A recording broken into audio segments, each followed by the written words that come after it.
چھپا رستم، مصنف اشتیاق احمد۔ شہر کی 7ویں سڑک پر 7ویں کوٹھی کے ایک کمرے میں 3 آدمی بیٹھے باتیں کر رہے تھے۔ ان کے لباس شریفوں جیسے تھے، لیکن چہروں پر شرافت نام کی کوئی چیز نہیں تھی۔ پہلی نظر میں چوٹی کے بدماش دکھائی دیتے تھے۔ ان میں سے ایک میز کے ایک طرف اور 2 اس کے سامنے بیٹھے تھے۔ سامنے بیٹھے ہوئے آدمیوں کے انداز سے پتہ چلتا تھا کہ وہ اس کے ماتحت ہیں، اور وہ ان سے بڑے روب سے کہہ رہا تھا۔ اس وقت تک جگہ خط خان رحمان کے ملازم کو دے چکا ہوگا، اور خط دینے کے بعد اس نے انگلیوں کے اشارے سے بھولے کو بتا دیا ہوگا کہ وہ اپنے حصے کا کام کر چکا ہے، لہٰذا بھولا یہاں پہنچنے ہی والا ہوگا۔ غوری صاحب، آپ کا خیال ہے کہ خان رحمان بھی دوسرے لوگوں کی طرح خوفزدہ ہو کر ہمارا مطالبہ ماننے پر مجبور ہو جائے گا؟ میں نے آپ کو بتایا تھا کہ خان رحمان بہت اکھڑ قسم کا آدمی ہے، ضد پر اڑ جائے تو کسی کی پرواہ نہیں کرتا۔ فوجی آدمی ہے، اور وہ انسپکٹر جمشید کا بہت عزیز دوست ہے، اس کے باوجود آپ نے اسے خط بھیج دیا؟ سامنے بیٹھے ہوئے ایک آدمی نے کہا، دیکھو قمر، تمہارا کام صرف اتنا ہے کہ جس شخص کے بارے میں کہوں اس کے متعلق تمام معلومات حاصل کر کے مجھ تک پہنچا دو۔ اس کے بعد ساری ذمہ داری میری ہے۔ حالات کا جائزہ لینا، خط بھیجنا یا نہ بھیجنا، یہ سب میرا کام ہے۔ ان کاموں کے سلسلے میں اوپر والوں کو مجھے ہی جواب دینا ہوتا ہے، نہ کہ تمہیں۔ اگر مجھ سے کوئی غلطی ہوتی ہے تو اس کی سزا بھی مجھ کو ہی ملتی ہے، لہذا تم اس کی فکر چھوڑ دو کہ مجھے کیا کرنا چاہیے اور کیا نہیں۔ اب تم بابر کو ساتھ لے کر شریف ٹاؤن چلے جاؤ اور سیٹھ حبیب اللہ کو خط پہنچا دو۔ غوری نے نرم لہجے میں کہا۔ جی بہت اچھا، قمر نے آہستہ سے کہا، کیونکہ اس کے لیے غوری کا نرم لہجہ بہت خطرناک تھا۔ بس اب تم دونوں جا سکتے ہو۔ شکریہ جناب۔ دونوں اٹھے اور سلام کر کے کمرے سے نکل گئے۔ اسی وقت میز پر رکھے ہوئے فون کی گھنٹی بجی۔ غوری نے ریسیور اٹھا کر کہا، ہیلو، نمبر بتاؤ۔ دوسری طرف سے کہا گیا، 7۔ ٹھیک ہے۔ دیکھو غوری، تمہارے آدمی کام بہت سست رفتاری سے کر رہے ہیں، ان سے کہو اپنی رفتار تیز کریں۔ جی بہت بہتر۔ خان رحمان کو خط پہنچا دیا؟ جگہ خط لے کر جا چکا ہے سر، میرا خیال ہے اس نے پہنچا دیا ہوگا۔ کیوں خیال کیوں؟ کیا بھولا ابھی تک نہیں آیا؟ جی بس آنے ہی والا ہے۔ اچھا، جو ہی بھولا آ جائے مجھے اطلاع دے دینا۔ اور ہاں، حبیب اللہ کے گھر آدمی بھیج دیے؟ جی بھیج چکا ہوں۔ گڈ۔ دوسری طرف سے کہا گیا اور پھر ریسیور رکھ دیا گیا۔ اسی وقت باہر موٹر سائیکل رکنے کی آواز آئی۔ انسپکٹر جمشید ان دنوں دوپہر کا کھانا کھانے کے لیے گھر آنے لگے تھے۔ وہ ابھی آئے تھے، میز پر کھانا لگ چکا تھا۔ ابھی وہ بیٹھے ہی تھے کہ فرزانہ بول اٹھی، ابا جان، میں بہت دنوں سے ناز سے نہیں ملی، اگر آپ اجازت دیں تو مل آؤں؟ ہاں ہاں، کیوں نہیں، مگر میرا خیال ہے تم ناز سے زیادہ خان رحمان سے ملنا پسند کرتی ہو، ان کی چٹپٹی باتیں سننے کے لیے۔ کیوں، ٹھیک ہے نا؟ انسپکٹر جمشید مسکرائے۔ آپ کا خیال بالکل صحیح ہے، وہ ہے ہی بہت پرلطف آدمی۔ تو پھر جاتے ہوئے مجھے ساتھ لے جائیے گا۔ دوپہر کو جاؤ گی؟ جی ہاں، شام کو گئی تو صرف 1 آدھ گھنٹہ ہی گزار سکوں گی، اس طرح 4 5 گھنٹے وہاں رہ سکتی ہوں۔ بھائی اگر تمہیں وہاں رہنے کا اتنا ہی شوق ہے تو 2 4 دن کے لیے چلی جاؤ۔ نہیں، اب اتنا بھی کیا، اچھی بات ہے، میں تمہیں لیتا چلوں گا، انہوں نے کہا۔ کھانے سے فارغ ہو کر انہوں نے فرزانہ سے چلنے کے لیے کہا تو محمود اور فاروق بول اٹھے، ہمیں نہیں لے کر چلو گی؟ ہم بھی ذرا انکل خان رحمان کی نوک جھوک سن لیں گے، اور پھر حامد اور سرور بھی تو ہمارے دوست ہیں۔ مجھے تو کوئی اعتراض نہیں، ابا جان سے پوچھ لو۔ اعتراض تو مجھے بھی نہیں، البتہ میری موٹر سائیکل سے پوچھ لو، وہ ہم چاروں کو لے جا سکے گی یا نہیں۔ انسپکٹر جمشید بھی موڈ میں تھے۔ ہاں یہ بھی مسئلہ ہے، تو پھر ہم ٹیکسی میں چلے جاتے ہیں۔ جیسے تمہاری مرضی۔ انسپکٹر جمشید نے باہر نکل کر موٹر سائیکل سٹارٹ کی اور روانہ ہو گئے۔ خان رحمان کا گھر ان کے دفتر کے رستے میں ہی تھا۔ وہ ان کے گہرے دوستوں میں سے تھے، اکثر ایک دوسرے کے گھر آتے جاتے رہتے تھے۔ انسپکٹر جمشید کو اس وقت جلدی نہ ہوتی تو وہ ضرور بچوں کی ٹیکسی کے ساتھ خان صاحب کے گھر تک آ جاتے، خود بھی کچھ دیر وہاں ٹھہرتے۔ وہ خان رحمان کے گھر کے پاس سے گزرے تو چونک اٹھے۔ ایک شخص ان کے دروازے سے مڑ کر سڑک پر آ رہا تھا۔ سڑک پر آتے ہی اس نے اپنا دایاں ہاتھ اوپر اٹھایا، مٹھی بند کی اور پھر انگلیاں اوپر اٹھا دی۔ این اسی وقت انسپکٹر جمشید ادھر سے گزرے۔ انہیں یہ بات کچھ عجیب سی لگی۔ انہوں نے اس سمت میں دیکھا جدھر اس آدمی نے اشارہ کیا تھا۔ ان کی نظر ایک موٹر سائیکل سوار پر پڑی جو اسے سٹارٹ کرنے کی کوشش کر رہا تھا۔ آخر موٹر سائیکل سٹارٹ ہو گئی۔ اس کا رخ ان کے دفتر کی مخالف سمت میں تھا۔ ان کے جی میں نہ جانے کیا آئی کہ موٹر سائیکل موڑ کر اسی سمت میں چل پڑے۔ اس شخص کے پیچھے پہنچنے میں انہیں 3 منٹ لگے۔ اس کے بعد وہ یکساں رفتار سے تعاقب کرنے لگے۔ اچانک اگلی موٹر سائیکل 7ویں سڑک پر مڑ گئی۔ پھر انہوں نے اسے کوٹھی نمبر 7 کے دروازے پر رکتے دیکھا۔ وہ خود بھی کچھ فاصلے پر رک گئے۔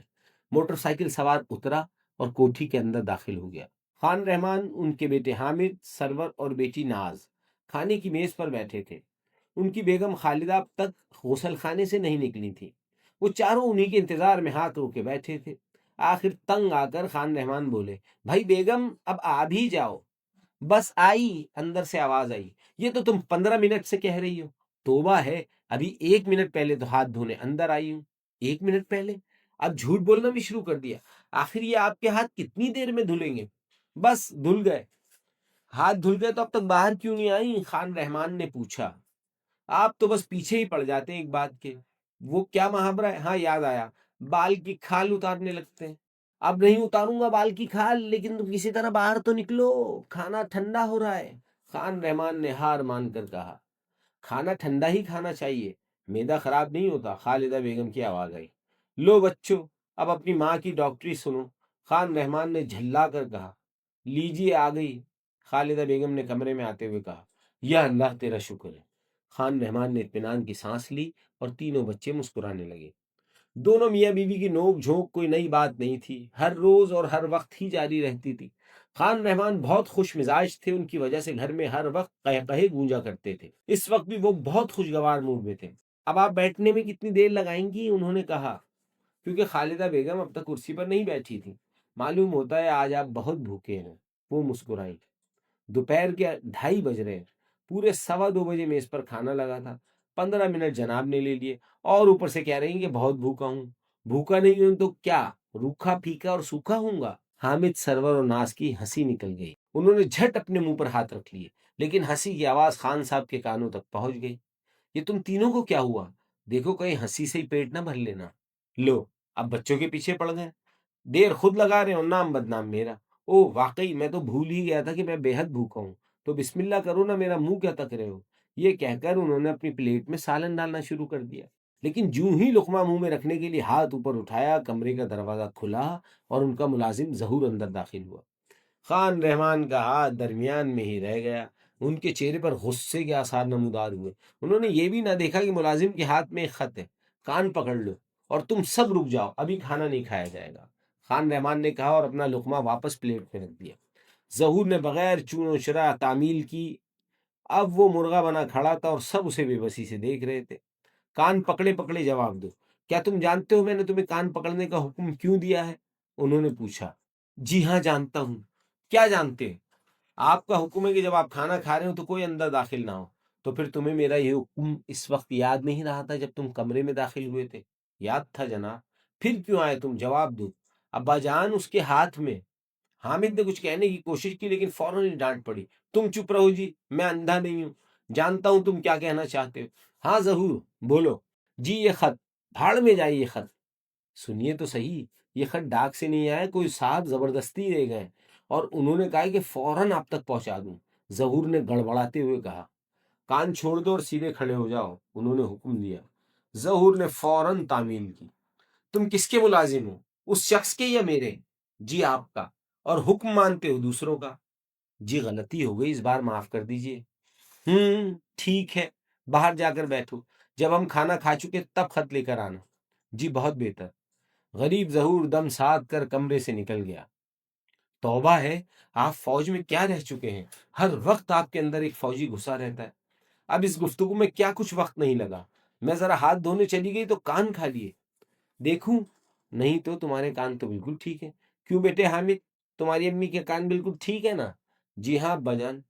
کان کھانا محاورہ ہے، خالدہ بیگم نے کہا۔ تو کیا آج محاورے بولنے کا دن ہے؟ خان رحمان نے حیران ہو کر کہا۔ جی نہیں، آج کھانا دیر سے کھانے کا دن ہے، سرور نے تنگ آ کر کہا، کیونکہ اس کے پیٹ میں چوہے دوڑ رہے تھے۔ تو ٹھیک ہے، ہم دوپہر کا کھانا شام کو کھا لیں گے اور شام کا صبح کو۔ ناز کو بھی مذاق کی سوجی۔ بیٹی میں تمہاری اس تجویز پر عمل نہیں کر سکتا، البتہ تمہاری امی تمہارا ساتھ دینا چاہیں تو مجھے کوئی اعتراض نہیں۔ اف اللہ، خدا کے لیے اب شروع بھی کر دیں کھانا۔ خالدہ بیگم جھنجھلا اٹھی۔ معلوم ہوتا ہے تم بھی کچھ کم بھوکی نہیں ہو۔ اتنا کہہ کر خان رحمان نے کھانے کی طرف ہاتھ بڑھایا، لیکن عین اس وقت دروازہ کھلا اور ایک بار پھر ظہور اندر داخل ہوا۔ وہ تھر تھر کانپ رہا تھا۔ اندر داخل ہوتے ہی اس نے جھک کر کان پکڑ لیے۔ ایک بار پھر خان رحمان نے لقمہ پلیٹ میں رکھ دیا اور حیرت کے عالم میں ظہور کو دیکھتے رہے۔ وہی کیا باقی چاروں بھی اسے حیرت سے دیکھ رہے تھے۔ آخر خان رحمان جھنجھلا کر بولے، اب کیا ہے، آج ہمیں کھانا کھانے دیا جائے گا یا نہیں؟ جی جی وہ ظہور ہکلایا، جی جی وہ اسے کام نہیں چلے گا، کوئی ایسا جملہ بولو جو سمجھ میں آ سکے اور کان پکڑنے کی وجہ بتاؤ۔ انسپکٹر جمشید کے بچے، ظہور نے پھر جملہ درمیان میں چھوڑ دیا۔ انسپکٹر جمشید کے بچے کیا مطلب؟ کیا ہوا انہیں؟ کیا ان کے بارے میں کوئی اطلاع آئی ہے؟ جی نہیں، وہ خود آئے۔ ہاں وہ خود آئے اور تم نے اندر آ کر کان پکڑ لیے؟ بے وقوف کہیں گے، وہ باہر کھڑے پریشان ہو رہے ہوں گے۔ تمہاری سزا یہی ہے کہ کم از کم 1 گھنٹے تک کان پکڑے رہو، لیکن نہیں، پہلے ان تینوں کو فوراً اندر لے کر آؤ۔ جی اچھا، ظہور نے کان چھوڑ کر اٹھتے ہوئے کہا، اور پھر وہ کمرے سے باہر نکل گیا۔ آہا فرزانہ آئیے، اب مزہ آئے گا، ناز نے خوش ہو کر کہا۔ محمود اور فاروق بھی آئے ہیں، اس لیے مزہ صرف تمہیں ہی نہیں ہمیں بھی آئے گا، حامد نے برا سا منہ بنا کر کہا۔ لو بیگم، یہ تینوں تو اپنا اپنا مزہ سنبھال کر بیٹھ گئے، اب ہم دونوں کیا کریں؟ انسپکٹر جمشید آیا نہ اس کی بیگم، ہم کھانا کھائیں گے۔ خالدہ بیگم مسکرائی، ارے ہاں یہ تو میں بھول ہی گیا، انہوں نے کہا اور لقمہ ایک بار پھر اٹھا لیا، لیکن پھر کسی خیال سے واپس رکھ دیا۔ اب کیا ہوا؟ خالدہ بیگم نے پوچھا۔ پہلے تینوں بچوں کو تو آ لینے دو، ہو سکتا ہے وہ کھانا کھا کر نہ آئے ہوں، میں شرط لگا سکتی ہوں وہ کھانا کھا کر آئے ہیں۔ تم اتنے یقین سے کیسے کہہ سکتی ہو؟ کیا بیگم جمشید تمہاری طرح ہاتھ دھونے میں اتنی دیر نہیں لگاتی؟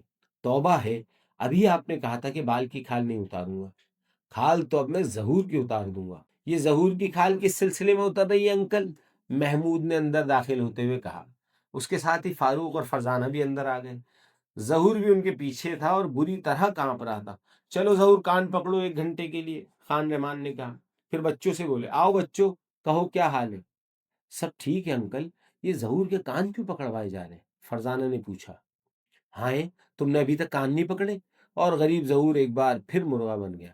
ٹھیک ہے، 1 گھنٹے سے پہلے کان مت چھوڑنا، اور ہاں ابا جان، کیا آپ یہ پروگرام تبدیل نہیں کر سکتے؟ حامد نے کہا۔ کیوں، تمہیں اس پر رحم آ رہا ہے؟ جی جی نہیں تو، حامد نے بوکھلا کر کہا، کیونکہ اگر وہ یہ کہہ دیتا کہ ہاں اسے رحم آ رہا ہے تو خود اسے بھی کان پکڑنے پڑتے۔ یہی خان رحمان کا اصول تھا۔ تو پھر کیا بات ہے؟ انہوں نے پوچھا۔ کھانا 1 گھنٹے اور لیٹ ہو جائے گا، اور ہاں یہ بھی ٹھیک ہے۔ اچھا ظہور، تم یوں کرو کہ باہر جا کر بیٹھو، جب ہم کھانا کھا لیں پھر آ کر کان پکڑ لینا۔ محمود، فاروق اور فرزانہ نے مشکل سے ہنسی ضبط کی۔ جی اچھا، ظہور بولا۔ اور یہ خط؟ اس نے پوچھا۔ کھانا کھانے کے بعد، خان رحمان چلائے۔ ظہور بوکھلا کر دروازے کی طرف بڑھا تو زور سے دروازے سے ٹکرایا، اس کی پیشانی پر چوٹ لگی، لیکن اسے اس وقت باہر نکلنے کے سوا کسی بات کا ہوش نہیں تھا۔ خدا خدا کر کے کھانا شروع ہوا۔ بھائی تم تینوں نہیں کھا رہے ہو کیا؟ بھوک ہڑتال کر رکھی ہے؟ جی نہیں انکل، ہم کھانا کھا کر آئے ہیں، محمود نے کہا۔ کیوں کھا کر آئے ہو؟ جب یہاں آنے کا پروگرام بنا چکے تھے، کیا تم مجھے کنجوس سمجھتے ہو؟ جی نہیں، یہ بات نہیں۔ تو پھر کیا بات ہے؟ جی دراصل یہاں آنے کا پروگرام کھانا کھانے کے بعد بنا تھا، فاروق نے جواب دیا۔ کھانا کھانے سے پہلے کیوں نہیں بنایا پروگرام؟ خان رحمان نے پوچھا۔ توبہ ہے، پھر آپ نے اتاری بال کی کھال؟ خالدہ بیگم نے انہیں ٹوک دیا۔ وہ اچھا بھائی، آئندہ جب کبھی آنے کا پروگرام بناؤ کھانا کھانے سے پہلے بنانا۔ ان کی اس بات پر ایک زوردار قہقہا لگا۔ ہاں یہ ابھی ابھی کیا اس کمرے میں بھوتوں نے قہقہا لگایا تھا؟ انہوں نے چونکتے ہوئے کہا۔ جی نہیں انکل، ہم ہنسے تھے۔ اچھا اچھا ٹھیک ہے، ہنستے رہا کرو، ہنسنا صحت کے لیے بہت مفید ہے۔ کھانے کے بعد پھلوں کی باری آئی تو وہ ان تینوں سے بولی، بھائی امید ہے کہ تم پھل کھانا تو ضرور پسند کرو گے۔ دیکھو اگر تم نے آم نہ کھائے تو میں بھی نہیں کھاؤں گا، اور اگر میں نے نہ کھائے تو تمہاری آنٹی اور دوست بھی نہیں کھائیں گے۔ جانتے ہو اس سے کیا ہوگا؟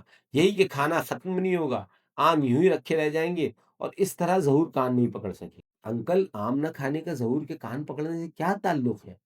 محمود نے پوچھا۔ بھائی میں نے اس سے کہا تھا کہ ہم کھانا کھا چکے ہیں تو اندر آ کر کان پکڑ لینا، نہ ہم کھانا کھا چکیں گے اور نہ وہ اندر آ کر کان پکڑ لے گا۔ اوہ، پھر تو ہم ضرور آم کھائیں گے، لیکن ایک شرط پر، فاروق نے کہا۔ برخوردار، تم آج یہاں مہمان ہو، اس لیے میں تمہاری ہر شرط مان لوں گا، لیکن بتائے دیتا ہوں کہ خان رحمان کبھی کسی کی شرط نہیں مانتا۔ ہاں تو بتاؤ تمہاری شرط کیا ہے؟ جی یہی کہ ظہور کو معاف کر دیں، اگرچہ یہ میرے اصول کے خلاف ہے، تاہم مانے لیتا ہوں، لیکن کہہ دیتا ہوں کہ آئندہ کبھی اس قسم کی شرط پیش نہ کرنا۔ جی بہتر۔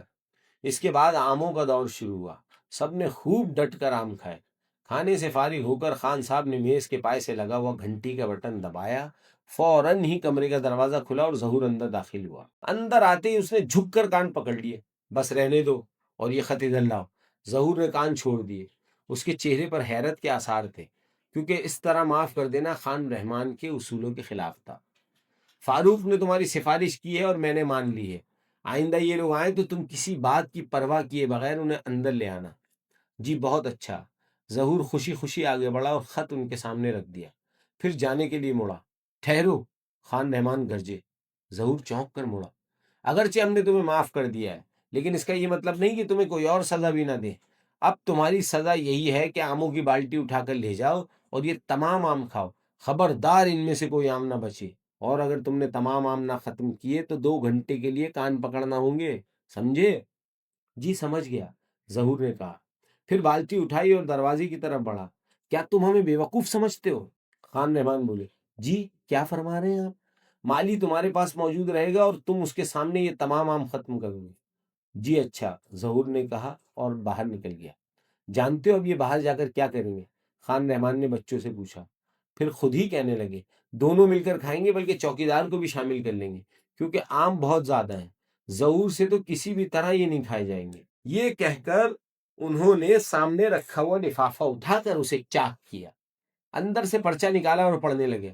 خان رحمان، تمہیں اطلاع دی جاتی ہے کہ اس مہینے کی 15 تاریخ کو مشرقی پہاڑیوں کے قریب کھنڈر میں 50,000 روپے رات کے ٹھیک 11 بجے لے کر پہنچ جاؤ۔ اگر تم نے عقل سے کام نہ لیا اور روپے لے کر مقررہ وقت تک نہ پہنچے تو تمہاری… خان رحمان پڑھتے پڑھتے رک گئے۔ خالدہ بیگم اور بچے غور سے سن رہے تھے۔ ان کے رکنے پر وہ چونک اٹھے۔ آپ رک کیوں گئے؟ آگے پڑھیے نا، محمود نے کہا۔ اس کے چہرے پر جوش کے آثار تھے۔ فاروق اور فرزانہ کی حالت بھی اس سے مختلف نہ تھی، لیکن خان رحمان نے خط کا اگلا حصہ انہیں نہ سنایا، خود خاموشی سے پڑھنے لگے۔ خط ختم کرنے کے بعد انہوں نے اسے طے کیا اور جیب میں رکھ لیا۔ وہ بہت سنجیدہ تھے۔ آپ خاموش کیوں ہو گئے؟ کیا لکھا ہے اس خط میں؟ خالدہ بیگم نے بے چین ہو کر پوچھا۔ کچھ نہیں، یہ کسی کی شرارت ہے، کوئی فکر والی بات نہیں۔ اگر کوئی فکر والی بات نہیں تو آپ نے خط کا باقی حصہ کیوں نہیں سنایا؟ محمود نے پوچھا۔ میں تمہیں خط کا اگلا حصہ نہیں سنا سکتا، انہوں نے اٹل لہجے میں کہا۔ دیکھیے انکل، ایسے معاملات سے ہمیں کئی بار واسطہ پڑ چکا ہے، اس لیے آپ ہمیں ضرور بتائیں، فرزانہ نے کہا۔ بیٹی، اس میں تمہارے مطلب کی کوئی بات نہیں ہے، پھر بھی اس میں کیا حرج ہے؟ نہیں، میں کسی کو کچھ نہیں بتا سکتا، خان رحمان نے کہا، اور یہ کہہ کر کمرے سے نکل گئے۔ پھر ان کے کمرے کا دروازہ کھلنے کی آواز آئی۔ وہ سب بت بنے ایک دوسرے کو دیکھ رہے تھے۔ انسپکٹر جمشید سڑک پر کھڑے سوچ رہے تھے کہ کیا کریں۔ انہوں نے ایک شخص کو خان رحمان کے دروازے سے مڑ کر کسی کو اشارہ کرتے دیکھا تھا۔ اس دوسرے آدمی کا تعاقب کرتے ہوئے وہ یہاں تک پہنچے۔ موٹر سائیکل سوار کوٹھی نمبر 7 کے اندر چلا گیا تھا اور وہ سڑک پر کھڑے سوچ رہے تھے کہ یہ کیا معاملہ ہے۔ اسی وقت انہوں نے اس شخص کو باہر آتے دیکھا۔ وہ چونک اٹھے۔ اب وہ موٹر سائیکل اسٹارٹ کر رہا تھا۔ دیکھتے ہی دیکھتے اس کی موٹر سائیکل روانہ ہو گئی۔ انسپکٹر جمشید ایک بار پھر اس کے پیچھے چل پڑے۔ تقریباً 15 منٹ بعد وہ جس آبادی میں داخل ہوئے اس کا نام شاداب کالونی۔ اس آبادی کے مکان چھوٹے لیکن پختہ تھے۔ ان میں سے ایک کے سامنے موٹر سائیکل والا رک گیا۔ انسپکٹر جمشید بھی تھوڑے فاصلے پر رک گئے اور اس کو مکان کے اندر جاتے ہوئے دیکھتے رہے۔ تھوڑی دیر انتظار کرنے کے بعد وہ پیدل ہی اس مکان کی طرف بڑھے اور دروازے پر پہنچ کر دستک دی۔ دروازہ اس شخص نے کھولا۔ معاف کیجیے مسٹر شہاب الدین، موٹر سائیکل والے نے اپنا نام بتایا۔ شکریہ مسٹر شہاب الدین، کیا آپ یہ بتا سکتے ہیں کہ شاداب کالونی میں مکان نمبر 703 کس طرف ہے؟ یہ شاداب کالونی ہے نا؟ انہوں نے پوچھا۔ جی ہاں، 703 نمبر یہاں سے بائیں طرف تیسری گلی میں ہوگا۔ بہت بہت شکریہ، انسپکٹر جمشید نے کہا اور اپنی موٹر سائیکل کی طرف آئے۔ وہ شخص اپنے گھر میں جا چکا تھا۔ انہوں نے موٹر سائیکل اسٹارٹ کی اور اپنے دفتر کی طرف چل پڑے۔ جو ہی وہ وہاں سے روانہ ہوئے، اس شخص کے گھر کا دروازہ کھلا اور وہ باہر نکل آیا۔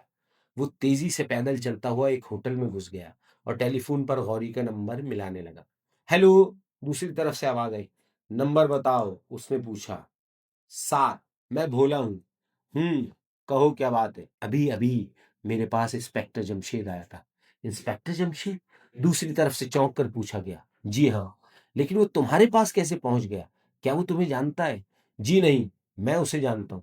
اچھا، تو پھر کیوں آیا تھا وہ تمہارے پاس؟ میں سمجھ نہیں سکا۔ اس نے شاداب کالونی کے ایک مکان کا پتہ پوچھا تھا۔ میں سمجھتا ہوں اس نے بہانہ کیا تھا۔ اس نے میرا نام بھی بہانے سے پوچھا تھا۔ تو کیا تم نے بتا دیا؟ جی نہیں، میں نے اپنا نام شہاب الدین بتایا۔ بہت خوب، اب تم دوسری ہدایت ملنے تک اپنے گھر سے نہیں نکلو گے، سمجھ گئے؟ جی سمجھ گیا۔ ریسیور رکھ دو، آواز آئی اور بھولے نے ریسیور رکھ دیا۔ غوری نے دوسری طرف سے ریسیور رکھنے کی آواز سننے کے بعد کسی کے نمبر ڈائل کیے۔ ہیلو، اس نے کہا۔ نمبر بتاؤ۔ 7۔ ٹھیک ہے۔ کیا بات ہے غوری، تم کچھ گھبرائے ہوئے لگتے ہو۔ انسپکٹر جمشید بھولے کے گھر گیا تھا۔ کیا؟ یہ تم کیا کہہ رہے ہو؟ یہ انسپکٹر جمشید کہاں سے آ ٹپکا؟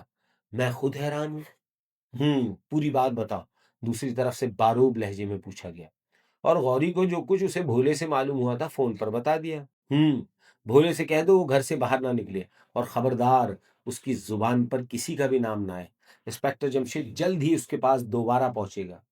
تو اسے یہاں سے غائب ہونے کے لیے کیوں نہ کہہ دیا جائے؟ غوری نے کہا۔ نہیں، اس طرح انسپکٹر جمشید کا شک یقین میں بدل جائے گا۔ ہمیں یہ نہیں معلوم کہ وہ کس طرح بھولے تک پہنچا ہے۔ جی بہت بہتر، میں اسی وقت اسے پیغام بھجوانے کا بندوبست کرتا ہوں۔ اس کی ضرورت نہیں، جب وہ تمہیں فون کر کے کسی نئے کام کے بارے میں پوچھے تو اسے حکم سنا دینا، لیکن میں اس سے پہلے ہی کہہ چکا ہوں کہ دوسرا حکم ملنے تک گھر سے باہر نہ نکلے۔ اوہ، تو پھر آدمی بھیجنا ہی ہوگا۔ اچھا، دھیان رہے کہ کہیں تمہارے آدمی کا بھی تعاقب نہ کیا جائے۔ جی آپ بے فکر رہیں۔ عجیب بات ہے، آخر اس خط میں کیا لکھا تھا جو انکل ہمیں سنا نہ سکے؟ محمود نے خاموشی کو توڑا۔ کوئی ایسی دھمکی جو ہمیں خوفزدہ کر سکتی ہے، فرزانہ نے کہا۔ ہاں یہی بات ہو سکتی ہے، لیکن سوال یہ ہے کہ دھمکی کیا ہے؟ فاروق نے پوچھا۔ یہی تو سمجھ میں نہیں آ رہا ہے، لیکن مجھے افسوس ہے کہ… فرزانہ کچھ کہتے کہتے رک گئی۔ اس کے چہرے پر مسکراہٹ تھی۔ کس بات پر افسوس ہے؟ تم پہیلیاں نہ بجھوایا کرو، محمود تنک کر بولا۔ مجھے افسوس ہے کہ میری سمجھ میں سب کچھ آ رہا ہے۔ کیا مطلب؟ کیا تم کہنا چاہتی ہو کہ تم یہ جان گئی ہو کہ اس خط میں کیا دھمکی دی گئی ہے؟ ہاں میں جان گئی ہوں، فرزانہ نے پرجوش لہجے میں کہا۔ تو بتاتی کیوں نہیں؟ خالدہ بیگم سخت بے چین نظر آ رہی تھی۔ یہاں 6-7 دن کے اخبارات ہوں گے؟ فرزانہ نے پوچھا۔ ہاں یہاں تو تمہیں پورے 1 مہینے کے اخبار مل جائیں گے، سرور بول اٹھا۔ کیا ردی بیچنے کا ارادہ ہے؟ فاروق نے اس کا مذاق اڑایا۔ ہاں ارادہ تو کچھ ایسا ہی ہے۔ ناز ذرا 8-10 اخبار تو اٹھا لاؤ۔ ناز اٹھی اور اخبار لے آئی۔ فرزانہ انہیں کھول کھول کر دیکھنے لگی۔ دوسرے بچے اسے حیرت اور دلچسپی سے دیکھ رہے تھے۔ انکل رحمان نے ٹھیک ہی کیا، آخر فرزانہ کی منہ سے نکلا۔ کیا مطلب؟ بچوں نے چونک کر ایک ساتھ پوچھا۔ انہوں نے اچھا ہی کیا کہ اس دھمکی کے بارے میں کسی کو نہیں بتایا۔ تو کیا تمہیں پتہ لگ گیا ہے؟ ہاں میں جان گئی ہوں۔ کمال ہے، آخر کیسے؟ اور وہ دھمکی ہے کیا؟ خالدہ بیگم نے حیران ہو کر پوچھا۔ افسوس، میں آپ کو نہیں بتا سکتا۔ کیا مطلب؟ جی ہاں، بہتر یہی ہے کہ آپ کو اور ان تینوں کو کچھ نہ بتایا جائے۔ فرزانہ نے حامد، سرور اور ناز کی طرف اشارہ کیا۔ میری تو کچھ سمجھ میں نہیں آ رہا کہ تم کیا کہہ رہی ہو، خالدہ بیگم پریشان ہوئی۔ محمود اور فاروق نے ایک دوسرے کو عجیب نظروں سے دیکھا، اور پھر وہ دونوں بھی اخبارات میں ڈوب گئے۔ تھوڑی دیر بعد انہوں نے سر اوپر اٹھائے اور بولے، ہم بھی سمجھ گئے ہیں، لیکن اس دریافت کا سہرا تمہارے ہی سر رہے گا۔ آخر تمہیں اخبارات کا خیال کیسے آیا؟ محمود نے پوچھا۔ میں روزانہ باقاعدگی سے اخبار پڑھتی ہوں۔ تو پھر آؤ ذرا الگ چل کر مشورہ کریں۔ فاروق اٹھتے ہوئے بولا۔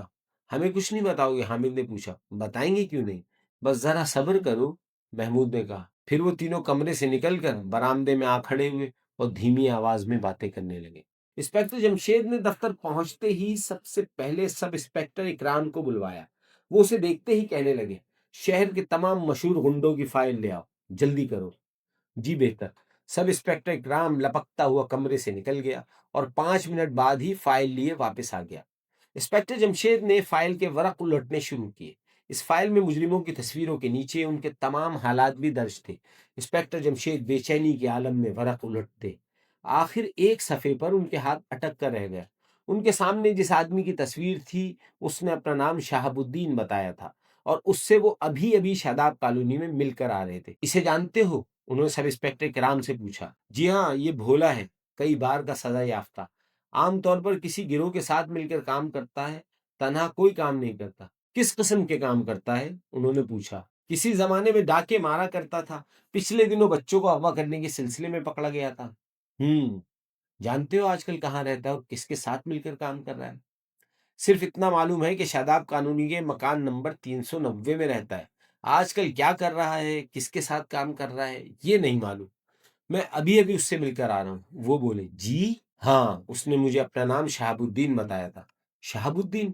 ہاں، یہ ضرور کسی بڑے چکر میں ہے۔ اس کا مطلب تو یہ ہوا کہ یہ مجھے پہچانتا ہے۔ کیوں نہیں پہچانتا ہوگا؟ اس شہر کے تمام مشہور غنڈے آپ کو پہچانتے ہیں۔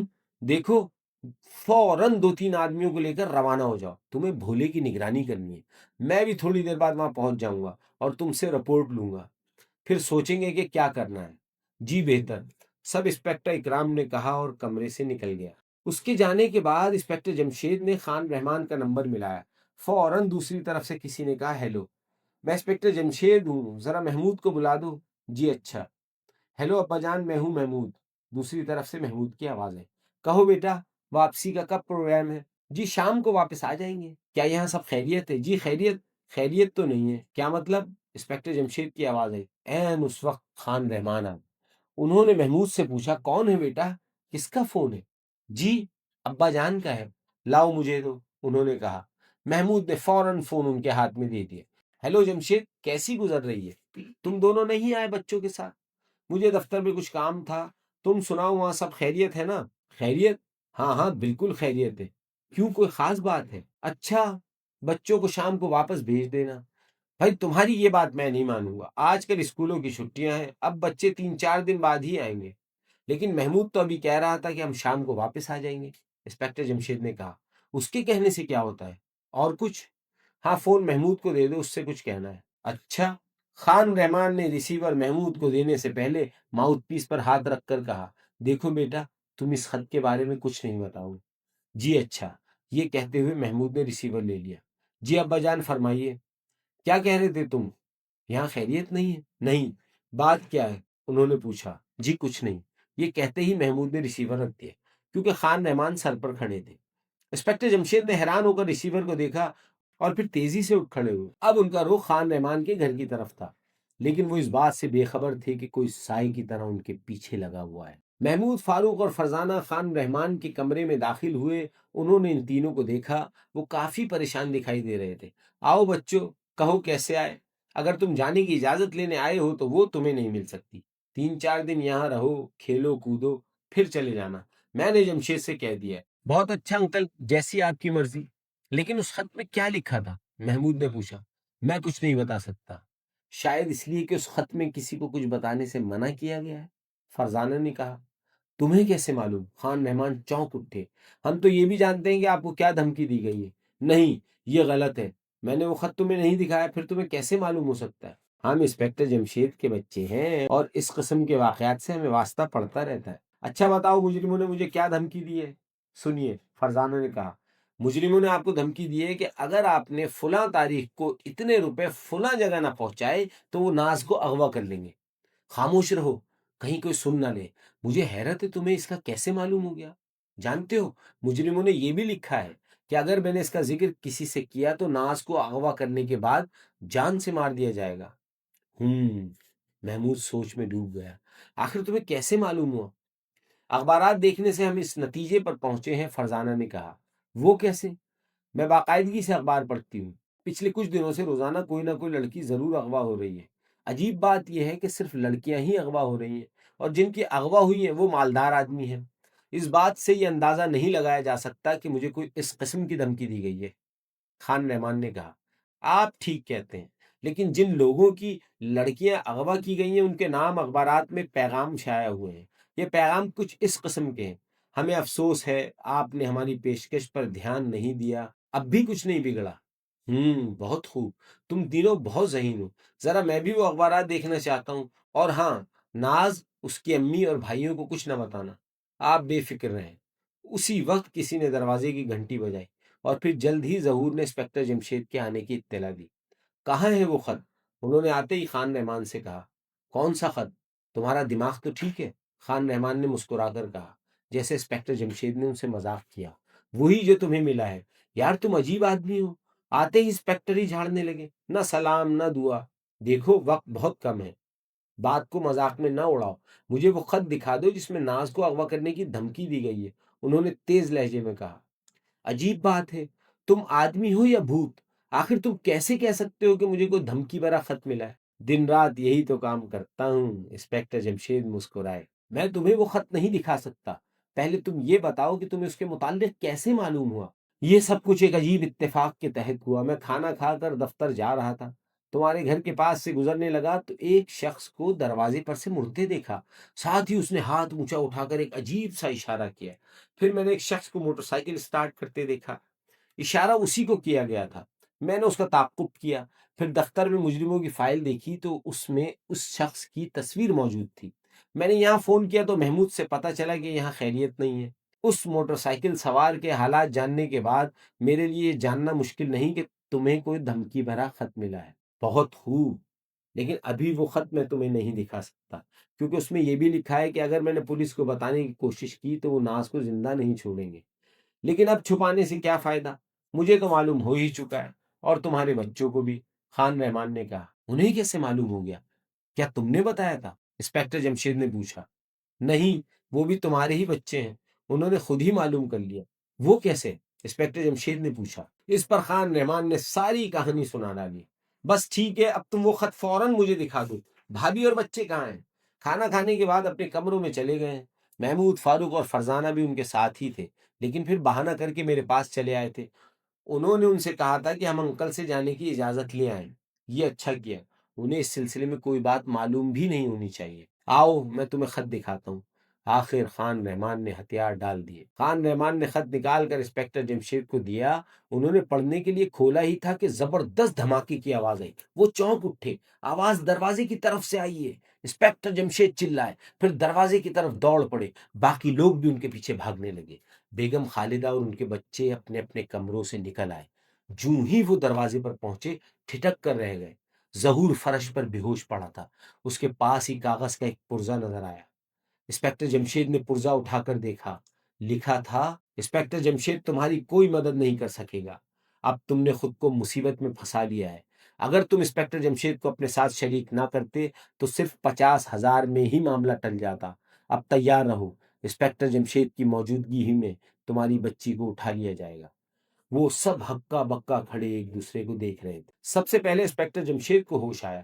وہ خان رحمان سے جلدی جلدی کہنے لگے، رحمان، تم ظہور کو ہوش میں لانے کی کوشش کرو اور گھر کے تمام دروازے اندر سے بند کر لو۔ حالات خراب ہو گئے ہیں، میں خطرے کی بو سونگھ رہا ہوں۔ اچھا، اب چلتا ہوں، جلد ہی واپس آ جاؤں گا۔ آپ کہاں جا رہے ہیں؟ محمود نے پوچھا۔ کچھ ضروری انتظامات کرنے ہیں، تم چوکس رہنا۔ آپ بے فکر رہیں۔ انسپیکٹر جمشید کی موٹر سائیکل شاداب کالونی کی طرف اڑی جا رہی تھی۔ مکان نمبر 390 سے کچھ فاصلے پر انہیں سب انسپیکٹر اکرام نظر آیا۔ وہ سیدھے اس کی طرف بڑھے۔ یہاں کے کیا حالات ہیں؟ بھولا اندر ہی ہے، اس سے کوئی ملنے تو نہیں آیا؟ انہوں نے ایک ساتھ 3 سوال کر ڈالے۔ خیریت تو ہے؟ آپ بہت گھبرائے ہوئے۔ جو پوچھا ہے جلدی بتاؤ۔ بھولا اندر ہی ہے، اس سے ملنے کوئی آیا نہ اس نے گھر سے باہر نکلنے کی کوشش کی۔ اچھا، تم یوں کرو کہ تھانے فون کرو اور 2 سب انسپیکٹروں کو 7ویں سڑک کی 7ویں کوٹھی کی نگرانی کے لیے مقرر کر دو۔ اس کوٹھی سے کوئی باہر نکلے، ان میں سے ایک اس کا تعاقب کرے گا اور دوسرا وہیں رہے گا، سمجھ گئے؟ جی ہاں، میں بھی فون کر کے آتا ہوں۔ تمہارے آدمی وہ ٹی سٹال کے پاس تو نہیں کھڑے؟ جی ہاں، وہی ہیں۔ بس تو ٹھیک ہے، تم جاؤ۔ سب انسپیکٹر اکرام وہاں سے چلا گیا۔ عین اسی وقت گلی میں ایک نوجوان داخل ہوا۔ یہ دیکھ کر انسپیکٹر جمشید چونک اٹھے کہ اس کا رخ بھولے کے گھر کی طرف تھا۔ نوجوان اب بھولے کا دروازہ کھٹکھٹا رہا تھا۔ تھوڑی دیر بعد بھولے نے دروازہ کھولا اور جب نوجوان اندر چلا گیا تو اس نے اندر سے کنڈی لگا لی۔ بابو، تم یہاں کیوں آئے ہو؟ بھولے نے اس آدمی سے پوچھا۔ مجھے غوری صاحب نے بھیجا ہے، حکم یہ ہے کہ تم گھر سے کسی حال میں بھی باہر نہیں نکلو گے، اور اگر انسپیکٹر جمشید یا اس کا کوئی آدمی آ کر پوچھ گچھ کرے تو تم کسی کا نام بھی زبان پر نہیں لاؤ گے۔ اگر تم نے ایسا کیا تو زبان کھولتے ہی تمہیں ختم کر دیا جائے گا۔ تم جاؤ، بھولے نے بے چینی سے کہا۔ بھولے کو اطلاع دینے کے بعد بابو باہر نکلا۔ عین اسی وقت سب انسپیکٹر اکرام فون کرنے کے بعد انسپیکٹر جمشید کے پاس پہنچ گیا۔ وہ اسے دیکھتے ہی بولے، میں آیا تو کسی اور مقصد کے لیے تھا، لیکن اب پروگرام بدل گیا ہے۔ میں اس شخص کے پیچھے جا رہا ہوں۔ میرے جانے کے 5 منٹ بعد تم بھولے کو پکڑ کر خان رحمان کے گھر لے جانا، میں وہی ملوں گا۔ بہت اچھا۔ انسپیکٹر جمشید کے جانے کے 5 منٹ بعد اکرام نے اپنے آدمیوں کو اشارے سے بلایا، پھر انہوں نے بھولے کے دروازے پر دستک دی۔ بھولا دروازہ کھولتے ہی چونک اٹھا۔ آپ بھلا کیسے تکلیف کی؟ اس نے مسکرانے کی کوشش کرتے ہوئے کہا۔ تمہیں ہمارے ساتھ چلنا ہے، اکرام نے کہا۔ کہاں؟ جہاں ہم لے جائیں، اور اگر میں جانے سے انکار کر دوں تو بھی تمہیں ہمارے ساتھ چلنا پڑے گا۔ اکرام نے پستول نکال لیا، پھر وہ اسے لے کر جیپ کی طرف بڑھے۔ اسی وقت گلی کے دوسرے سرے پر کھڑا وہ آدمی گلی سے باہر نکل آیا۔ وہ ایک ہوٹل کی طرف بڑھ رہا تھا۔ ہوٹل میں داخل ہو کر وہ کاؤنٹر پر گیا اور ٹیلی فون کا ریسیور اٹھا کر غوری کا نمبر ملایا۔ ہیلو، دوسری طرف سے کہا گیا۔ نمبر پلیز، اس نے دھیرے سے کہا۔ 7۔ غوری صاحب، انسپکٹر اکرام بھولے کو لے کر جا رہا ہے، اب میں کیا کروں؟ ٹیکسی میں بیٹھ کر اس کا پیچھا کروں اور معلوم کرو کہ وہ اسے کہاں لے جا رہا ہے، پولیس اسٹیشن یا کسی اور جگہ۔ یہ معلوم ہوتے ہی مجھے فون کرو۔ جی بہت اچھا۔ بھولے کے گھر سے نکلنے کے بعد بابو نے ایک ٹیکسی روک لی تھی۔ Inspector Jamshed motor cycle taxi سے کچھ فاصلے پر رکھ کر پیچھا کرنے لگے۔ اگلی ٹیکسی جب 7ویں سڑک پر مڑی تو انسپکٹر جمشید چونک اٹھے۔ پھر انہوں نے دیکھا کہ بابو ٹیکسی سے اتر کر 7 نمبر کی کوٹھی میں داخل ہو رہا ہے۔ وہ موٹر سائیکل سے اتر گئے۔ کوٹھی نمبر 7 کا دروازہ کھلا تھا۔ انہوں نے آہستہ سے دروازہ کھولا اور اندر داخل ہو گئے۔ دائیں طرف ایک کمرہ تھا، اس میں سے 2 آدمیوں کے باتیں کرنے کی آوازیں آ رہی تھی۔ بھولے کو حکم پہنچا دیا گیا ہے، اب وہ گھر سے نہیں نکلے گا۔ تم گدھے ہو؟ کیا مطلب؟ یہ آپ کیا کہہ رہے ہیں؟ بھولا اپنے گھر میں نہیں ہے، لیکن ابھی ابھی میں اسے گھر میں چھوڑ کر آیا ہوں، اسی لیے کہا نا کہ تم گدھے ہو۔ سب انسپکٹر کرام اسے پکڑ کر لے گیا۔ انسپکٹر جمشید حیران رہ گئے۔ وہ سوچ رہے تھے کہ اتنی جلدی یہاں اطلاع پہنچ گئی۔ اس کا مطلب یہ ہوا کہ ان کا کوئی آدمی اکرام کی بھی نگرانی کر رہا تھا۔ اسی نے فون کیا ہوگا۔ وہ اسے کہاں لے گیا معلوم نہیں، خیر اب تم جا سکتے ہو، اندر سے کسی نے کہا۔ انسپکٹر جمشید تیزی سے برآمدے میں آگے بڑھتے چلے گئے۔ اگر ایسا نہ کرتے تو کمرے سے نکلنے والا آدمی بابو انہیں ضرور دیکھ لیتا۔ اس کے نکلتے ہی وہ پھر اس کمرے کے دروازے کے باہر دیوار سے لگ کر کھڑے ہو گئے۔ اندر بیٹھا ہوا شخص کسی کو فون کر رہا تھا۔ ہیلو سر، اس نے کہا۔ 7، اس نے ذرا رک کر کہا۔ وہ اسے پکڑ کر لے گئے۔ جی ہاں انسپکٹر اکرام۔ جی نہیں۔ جی اچھا۔ فون کا ریسیور رکھ دیا گیا۔ انسپکٹر جمشید تھوڑی دیر تک کھڑے سوچتے رہے، پھر ایک دم کمرے کا دروازہ کھول کر اندر داخل ہو گئے۔ کمرے میں بیٹھا ہوا شخص بری طرح چونکا۔ کون ہو تم اور اس طرح بلا اجازت کیوں آئے؟ اس نے غصے سے پوچھا۔ میرا نام تم اچھی طرح جانتے ہو اور مجھے پہچانتے بھی ہو، مسٹر شہباز، انسپکٹر جمشید نے مسکرا کر کہا۔ میرا نام شہباز نہیں غوری ہے، اور میں نہیں جانتا کہ تم کون ہو، نکل جاؤ یہاں سے۔ بہت خوب، تو تمہارا نام غوری ہے؟ تم مجھے دھوکہ نہیں دے سکتے شہباز۔ یہ ٹھیک ہے کہ 10 سال پہلے تم میرے ہاتھ سے بچ نکلے تھے، اس عرصے میں تم نے اپنا چہرہ کافی بدل لیا ہے، لمبی سی داڑھی بھی رکھ لی ہے، لیکن میری نظروں سے بچنا اتنا آسان نہیں۔ ہاں تو اب کیا کہتے ہو؟ اب بھی مجھے پہچانا یا نہیں؟ اگر نہیں تو سنو، میرا نام انسپکٹر جمشید ہے، اب اٹھو، تمہیں میرے ساتھ چلنا ہے۔ کہاں؟ غوری نے پوچھا۔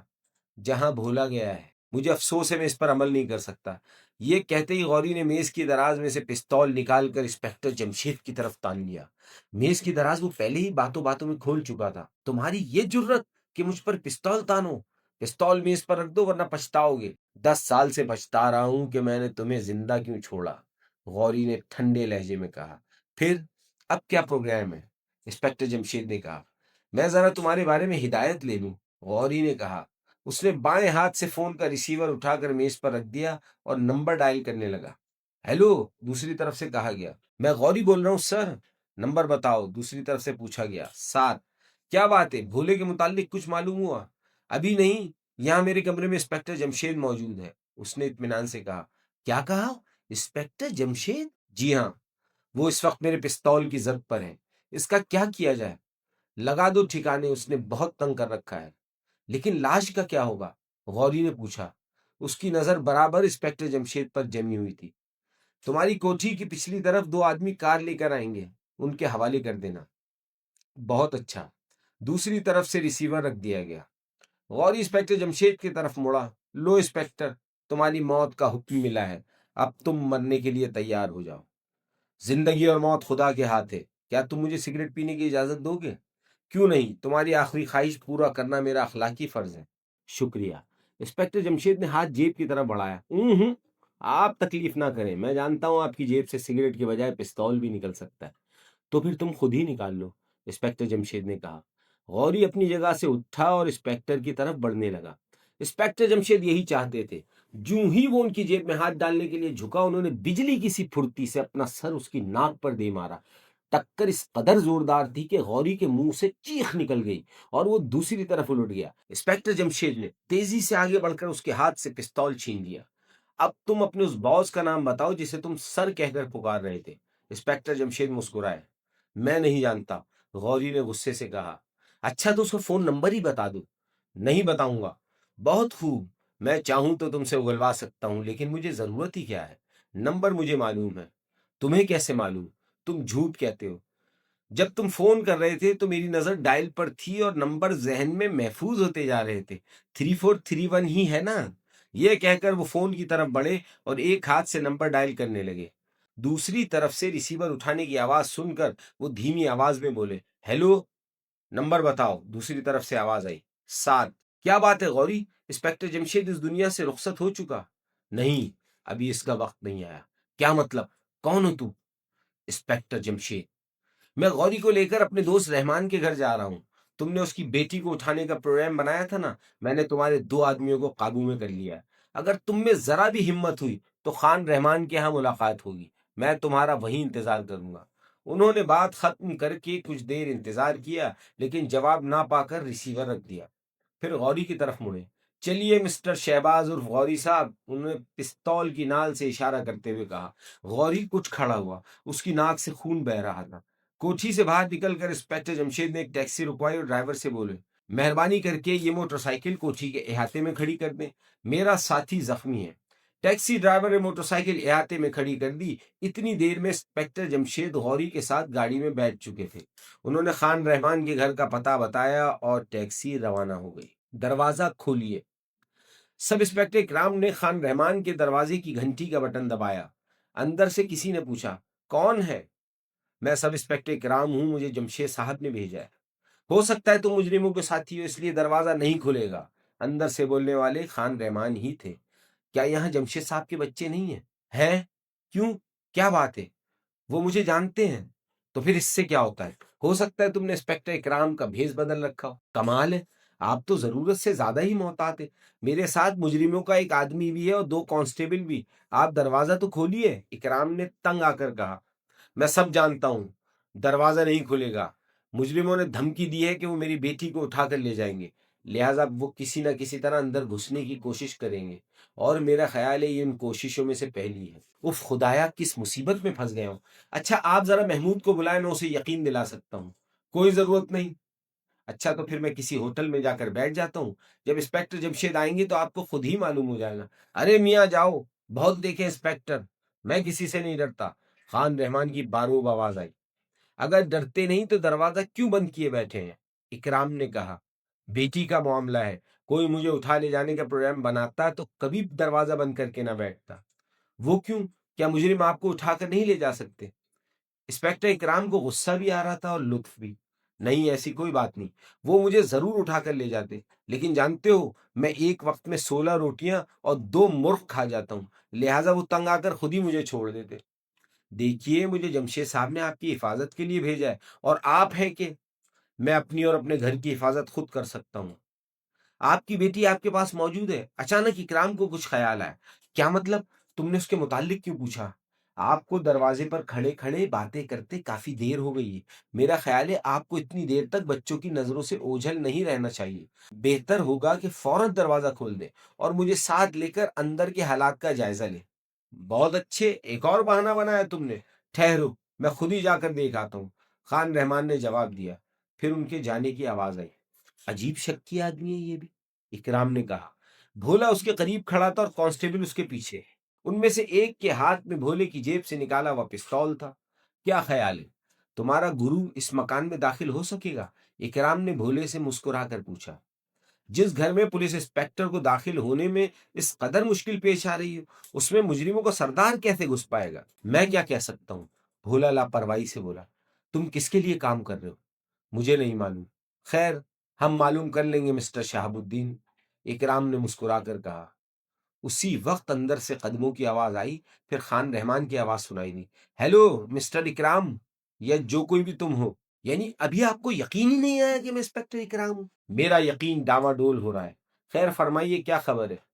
آپ کی اطلاع کے لیے عرض ہے کہ اندر سب خیریت ہے، ناز بھی موجود ہے۔ خدا کا شکر ہے، اکرام کے منہ سے نکلا۔ بس بس بے وقوف نہ بناؤ، اندر سے آواز آئی۔ کیا مطلب؟ اکرام چونکا۔ یہ جملہ بول کر تم مجھے یقین دلانا چاہتے ہو کہ تم اکرام ہی ہو؟ آپ سے زیادہ شکی مزاج ساری دنیا میں نہ ہوگا، اکرام نے جل کر کہا۔ اچانک ایک ٹیکسی آ کر رکی۔ اکرام نے چونک کر اسے دیکھا اور پھر انسپکٹر جمشید کو اترتے دیکھ کر مطمئن ہو گیا۔ لیجئے، انسپکٹر جمشید تشریف لے آئے، اب آپ کو دروازہ کھولنا ہی پڑے گا۔ اب نئی چال چل رہے ہو، خان رحمان کی آواز آئی۔ وہ دروازے کی طرف آ رہے ہیں، ان کے ساتھ بھی شاید ایک مجرم ہے۔ کیا بات ہے، تم ابھی تک دروازے پر ہی کھڑے ہو، اندر کیوں نہیں گئے؟ انسپکٹر جمشید نے حیرت سے کہا۔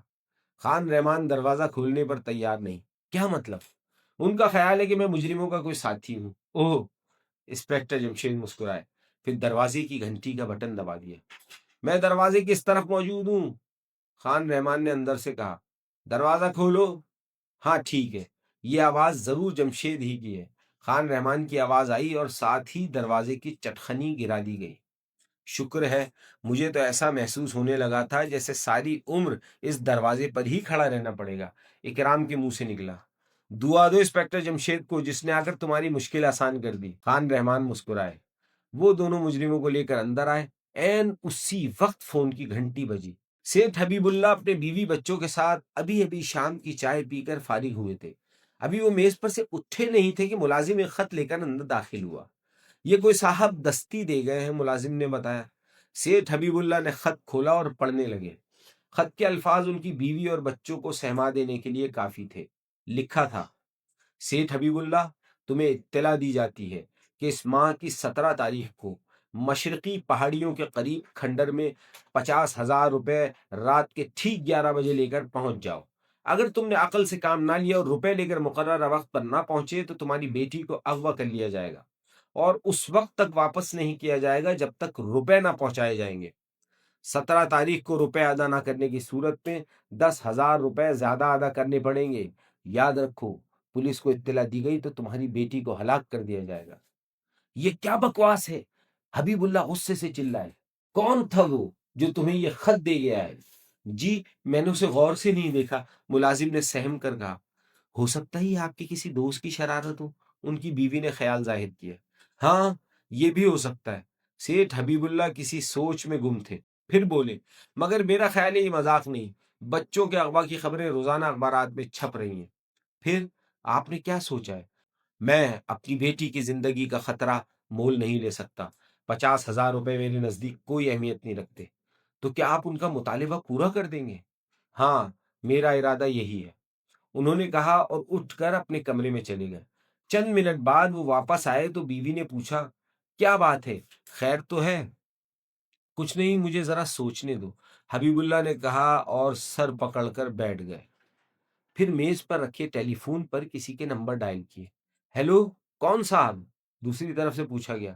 میں سیٹھ حبیب اللہ ہوں، کیا یہ خان رحمان کا گھر ہے؟ جی ہاں، تو ذرا انہیں فون پر بلا دو۔ جی بہتر، لیجئے، وہ خود ہی آ گئے۔ ہیلو خان رحمان، کیا تم ہی ہو؟ ہاں بھائی، کیا بات ہے؟ میں ایک مصیبت میں پھنس گیا ہوں، مجھے تمہاری مدد کی ضرورت ہے۔ کہو، فون پر ایسی باتیں نہیں کی جا سکتی، تم یوں کرو کہ فوراً یہاں آ جاؤ، حبیب اللہ نے کہا۔ میں نہیں آ سکتا، مجھے افسوس ہے۔ کیا مطلب؟ یعنی میں مصیبت میں ہوں، تم یہاں نہیں آ سکتے؟ ہاں۔ یہ تم کیا کہہ رہے ہو؟ شاید میں اس وقت تم سے زیادہ مصیبت میں ہوں، خان رحمان کی آواز آئی۔ کیا کہا؟ تم بھی مصیبت میں ہو؟ ہاں۔ مذاق مت کرو۔ میں مذاق نہیں کر رہا، مجھے ایک دھمکی بھرا خط ملا ہے۔ کیا؟ حبیب اللہ کی آواز میں حیرت تھی۔ کیوں، تم اس طرح چونکے کس لیے؟ اس لیے کہ مجھے بھی ایک ایسا ہی خط ملا ہے، 50,000 روپے ورنہ بیٹی کا اغوا۔ سچ کہہ رہے ہو؟ خان رحمان نے پوچھا۔ بالکل سچ۔ اب میں کیا کروں؟ پولیس کو فون کر نہیں سکتا اور تم میری مدد کو آ نہیں سکتے۔ کیوں نہ میں بھی تمہارے ہاں ہی چلا ہوں؟ آ جاؤ، بھلا مجھے کیا اعتراض ہو سکتا ہے؟ خان رحمان نے کہا، کیونکہ سیٹھ حبیب اللہ ان کے گہرے دوستوں میں سے تھے۔ تو بس ٹھیک ہے، میں اف ارے، یہ کیا ہوا؟ گھر میں ایک زبردست دھماکہ ہوا تھا۔ سیٹھ حبیب اللہ فون کا ریسیور پھینک کر دروازے کی طرف دوڑے۔ ان کی بیوی اور لڑکی ان کے پیچھے تھے۔ خان رحمان سیٹھ حبیب اللہ سے فون پر باتیں کر رہے تھے کہ اچانک دوسری طرف سے ایک دھماکے اور سیٹھ حبیب اللہ کی چیخ کی آواز سنائی دی اور پھر گفتگو کا سلسلہ ختم ہو گیا۔ دوسری مصیبت، یہ کہتے ہوئے وہ ڈرائنگ روم کی طرف دوڑے۔ یہاں انسپکٹر جمشید غوری اور بھولے سے پوچھ گچھ کر رہے تھے۔ کس کا فون تھا؟ انسپیکٹر جمشید نے پوچھا۔ سیٹھ حبیب اللہ کا۔ تم تو جانتے ہی ہو، وہ میرا گہرا دوست ہے، بہت اچھی طرح جانتا ہوں، اس سے 2 4 بار ملا بھی ہوں۔ کیا بات ہے غوری، تم سیٹھ حبیب اللہ کا نام سن کر چونکے کیوں؟ نہیں، بھلا میں کیوں چونکتا؟ اب ایک دوسری مصیبت نازل ہوئی ہے، خان رحمان بولے۔ وہ کیا؟ سیٹھ حبیب اللہ کو بھی ایک دھمکی بھرا خط ملا ہے۔ کیا؟ انسپیکٹر جمشید کے لہجے میں حیرت تھی۔ ہاں، وہ مجھے بلانا چاہتا تھا، بھلا میں ان حالات میں کیسے جا سکتا ہوں؟ میں نے انکار کر دیا۔ پھر؟ اب وہ یہاں آ رہا ہے۔ دوسری بات یہ کہ فون پر گفتگو کے آخر میں ایک دھماکہ ہوا اور حبیب اللہ کی چیخ سنائی دی تھی۔ یہ اسی قسم کا دھماکہ ہوگا جیسا یہاں ہوا تھا۔ ظہور نے اس دھماکے کے بارے میں کیا بتایا تھا؟ انسپیکٹر جمشید نے پوچھا۔ دروازے پر کسی نے دستک دی تھی، اس نے دروازہ کھولا ہی تھا کہ ایک شخص اندر کوئی چیز پھینک کر بھاگ کھڑا ہوا۔ دوسرے ہی لمحے دھماکہ ہوا اور وہ خوف سے بے ہوش ہو گیا۔ بس، تو کچھ اسی قسم کا واقعہ سیٹھ حبیب اللہ کے ساتھ پیش آیا ہوگا، اور میرا خیال ہے کہ وہ اب اپنے گھر 1 منٹ نہیں ٹھہرے گا۔ اوہ، کچھ کرنا چاہیے، ایسا نہ ہو کہ وہ گھر سے باہر نکلے اور اس کی بیٹی کو اغوا کر لیا جائے۔ اکرام، فوراً فون کرو اور 2 آدمی سیٹھ حبیب اللہ کے گھر روانہ کر دو۔ انہیں ہدایت کر دو کہ سیٹھ حبیب اللہ اور اس کی بیوی بچی کو یہاں پہنچا دے۔ جی بہتر۔ اکرام اٹھ کر فون والے کمرے کی طرف بھاگا۔ 30 سیکنڈ بھی نہ گزرے ہوں گے کہ وہ واپس دوڑا آیا۔ کیا بات ہے؟ فون نہیں کیا؟ فون کا تار کاٹ دیا گیا ہے۔ کیا؟ انسپیکٹر جمشید چلا کر بولے۔ ان کی آنکھوں سے حیرت ٹپک رہی تھی۔ شہر کی 11ویں سڑک پر 11 نمبر کی ایک کوٹھی کے کمرے میں ٹیلی فون کی گھنٹی بجی۔ میز پر بیٹھے ہوئے شخص نے چونک کر ریسیور اٹھایا اور بولا، ہیلو، نمبر بتاؤ۔ 11۔ ٹھیک ہے، دیکھو راشد، نمبر 7 گرفتار ہو گیا ہے۔ کیا گرفتار ہو گیا ہے؟ ہاں، انسپیکٹر جمشید غوری اور اس کے ایک آدمی بھولے کو گرفتار کر کے لے گیا۔ جانتے ہو تمہیں کیا کرنا ہے؟ جی فرمائیے، راشد نے ادب سے پوچھا۔ انسپیکٹر جمشید غوری اور اس کے ساتھی کو خان رحمان کے گھر لے گیا۔ یہ کون ہے؟ شہر کا ایک اکھڑ آدمی، رحمان آباد میں 3ری سڑک پر کوٹھی نمبر 9 میں رہتا ہے۔ اسے دھمکی آمیز خط دیا گیا تھا۔ اچھا، تو پھر؟ خدا جانے انسپیکٹر جمشید کو کیسے پتا چل گیا، شاید خان رحمان نے ہی بتا دیا ہو، کیونکہ دونوں گہرے دوست ہیں۔ بہت خوب، مگر انسپیکٹر جمشید غوری اور اس کے ساتھیوں تک کیسے پہنچ گیا؟ یہ نہیں معلوم ہو سکا۔ بہرحال اب تم فوراً اپنے ساتھ 6 آدمی لے کر روانہ ہو جاؤ۔ تمہیں غوری اور اس کے ساتھی بھولے کو رہا کرانا ہے، اور اس کے ساتھ ہی خان رحمان کی بیٹی ناز کو اغوا کرنا ہے۔ سمجھ گئے؟ جی ہاں، اور کوئی حکم؟ ہاں، یاد آیا، وہاں تمہیں ایک اور بچی بھی ملے گی، اسے بھی اٹھا لاؤ۔ یہ کون ہے؟ خان رحمان کی دوسری بیٹی؟ نہیں، اس کی ایک ہی بیٹی ہے۔ یہ لڑکی سیٹھ حبیب اللہ کی ہے۔ سیٹھ حبیب اللہ؟ راشد نے سوچتے ہوئے کہا۔ میں نہیں جانتا یہ کون ہے۔ شریف ٹاؤن کا سب سے بڑا رئیس ہے۔ اسے بھی دھمکی بھرا خط دیا گیا تھا۔ اس نے اپنے دوست خان رحمان کو مدد کے لیے بلانا چاہا، مگر اس نے انکار کر دیا کیونکہ وہ خود مصیبت میں ہے۔ اس لیے اب سیٹھ حبیب اللہ اس کے گھر جا رہا ہے۔ بہت خوب، اس کا مطلب یہ ہوا کہ ہمارے 2 شکار ایک جگہ اکٹھے ہو گئے ہیں۔ راشد ہنسا۔ ہاں، اور ان کے ساتھ انسپیکٹر جمشید بھی ہے۔ اسے میں دیکھ لوں گا، آپ فکر نہ کریں۔ یہ آدمی مجھے سخت ناپسند ہے، ہر جگہ اس کی ٹانگ اڑ جاتی ہے، نہ صرف اس کی بلکہ اس کے بچوں کی بھی۔ انسپیکٹر جمشید سے الجھنے کی کوشش نہ کرنا، اپنا کام کر کے وہاں سے نکلنے کی کوشش کرنا۔ کیوں؟ اس سے بھی 2 2 ہاتھ ہو جائے تو کیا حرج ہے؟ نہیں، میں خون خرابے کو پسند نہیں کرتا، میں بہت امن پسند ہوں۔ یہ تو آپ نے بالکل ٹھیک کہا، راشد ہنسا۔ اچھا، اب تم روانہ ہو جاؤ۔ ہمارا ایک آدمی خان رحمان کے گھر کے باہر پہلے ہی موجود ہے اور اس وقت تک ٹیلی فون کا تار کاٹ چکا ہوگا۔ اور تمہیں ایک اور مزے کی بات بتاتا چلوں، گھر کے اندر بھی ایک ہمارا آدمی موجود ہے جو ہماری مدد کرے گا۔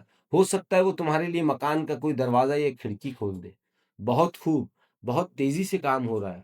ہاں، اس کی وجہ یہ ہے کہ یہ ہمارے پہلے 2 شکار ہیں جنہوں نے معاملہ اپنے تک نہیں رکھا اور بات دوسروں تک پہنچا دی۔ اس لیے میں چاہتا ہوں کہ ان کی دونوں بیٹیاں تو ضرور ہی اغوا ہونی چاہیے، اور ساتھ ہی ہمارے دونوں ساتھی بھی رہا ہونے چاہیے، تاکہ آئندہ کوئی شخص پولیس کو خبر کرنے کی جرت نہ کرے۔ بہت خوب، تو پھر اجازت دیجیے۔ ٹھیک ہے۔ دوسری طرف سے ریسیور رکھ دیا گیا اور اس کے ساتھ ہی اس نے میز کے کونے پر لگا گھنٹی کا بٹن دبایا۔ دوسرے ہی لمحے ایک لمبا تڑنگا نوجوان اندر داخل ہوا۔ جی فرمائیے۔ دیکھو روجر، تنویر اور دوسرے 3 ساتھیوں سمیت فوراً تیار ہو جاؤ۔ تمہاری جیبوں میں پستول موجود ہوں، تیار ہو کر گاڑی میں بیٹھو، میں ابھی آتا ہوں۔ بہتر۔ روجر ایڑیوں پر گھوما اور کمرے سے نکل گیا۔ سب انسپکٹر اکرام نے جیپ سیٹھ حبیب اللہ کے دروازے پر روک دی۔ اس نے جیپ کا انجن بند نہیں کیا، وہ جیپ سے اترا اور تیزی سے دروازے پر پہنچا۔ گھنٹی کے جواب میں فوراً ہی کسی نے پوچھا، جی فرمائیے کون صاحب ہے؟ دروازہ کھول دو، سب انسپکٹر اکرام نے کہا۔ پہلے اپنا نام بتائیے۔ میں انسپکٹر اکرام ہوں، مجھے خان رحمان نے بھیجا ہے۔ تم کون ہو؟ میں گھر کا ملازم ہوں۔ ٹھہریے، میں سیٹھ صاحب کو اطلاع دیتا ہوں۔ اس نے دروازہ کھولے بغیر کہا اور پھر واپس چلا گیا۔ چند منٹ بعد اندر سے پوچھا گیا، فرمائیے کیا بات ہے؟ مجھے خان رحمان نے بھیجا ہے۔ ٹھیک ہے، دروازہ کھول دو۔ جو ہی دروازہ کھلا ایک پستول انسپکٹر اکرام پر تن گیا۔ خبردار جو تم نے حرکت کی، سیٹھ حبیب اللہ نے کہا، لیکن پھر اکرام کی وردی دیکھ کر پستول نیچے کر لیا اور بولا، اوہ معاف کیجیے انسپکٹر صاحب، دراصل حالات ہی ایسے ہیں۔ ٹھیک ہے، میں جانتا ہوں، انسپکٹر اکرام نے کہا۔ ساتھ ہی اس نے سیٹھ حبیب اللہ کا جائزہ لیا۔ وہ ایک صحت مند آدمی تھے، چہرے پر بڑی بڑی چمکدار آنکھیں تھیں، ناک بہت لمبی اور درمیان سے ابھری ہوئی تھی، چہرہ صفا چٹ تھا۔ فرمائیے کیسے تکلیف کی؟ میں آپ کو لینے آیا ہوں، انسپکٹر جمشید نے مجھے بھیجا ہے تاکہ خان رحمان کے گھر تک آپ کو حفاظت سے پہنچا دوں۔ بہت بہت شکریہ، انسپکٹر جمشید واقعی بہت سمجھدار افسر ہیں، ہم پہلے ہی تیار ہو چکے ہیں۔ یہ کہہ کر انہوں نے اپنی بیوی اور بچی کو آواز دی اور ملازم سے سوٹ کیس جیپ میں رکھنے کے لیے کہا۔ چند منٹ بعد وہ جیپ میں بیٹھ چکے تھے۔ انسپکٹر اکرام نے جیپ موڑی اور خان رحمان کے گھر کی طرف روانہ ہو گیا۔